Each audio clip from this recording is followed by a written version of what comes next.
استاذ جامعي. ويلي كنت استاذ جامعي انت كتقري في الجامعه؟ كنقري في الجامعه، كنت كنقري في الجامعه البريطانيه اللي كاينه في كازا، وقرر في بزنس ادمنستريشن، درتها في بروجكت مانجمنت، وعندي BA باشلر في الانترناشونال ماركتينغ. جامعي في المغرب. كيفاش قدرتي تخليك هذيك السنوات الدراسه وديك الخدمه اللي واعره وقررتي تجي لهنا وتبدا من زيرو؟ علاش زعما بالضبط؟ بمجرد حاجه وحده، وفهمتيني. كون معايا صريح، كون معايا صريح. بطبيعه الحال غنكون معك صريح. انا شوف كي كنصارح كل شيء، فهمتيني. what you see is what you get. علاش خليت استاذ جامعي في المغرب؟ حيتاش ما كايناش شي حاجه مسوقره في المغرب. انا كان ديما عندي فكره واحده، غنجي للميريكان، غندير باسبور في جيبي، ديك الساعه غنهبط المغرب شد وسطو. طرات شي لعيبه كتقصد بيا ديال الطياره كطلع في حالك.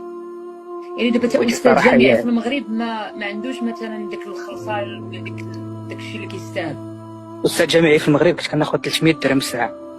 ما غناف شحال الشهر كتجي؟ 300 درهم الساعه. كاين الشهر اللي كنت كتدخل فيه 4 مليون، كاين الشهر ديال 2، كاين الشهر فيه 8000 درهم على حسب السوايع اللي غادي تقرا. هادشي ما كاينش السوايعه، ما كنزيدش السوايع.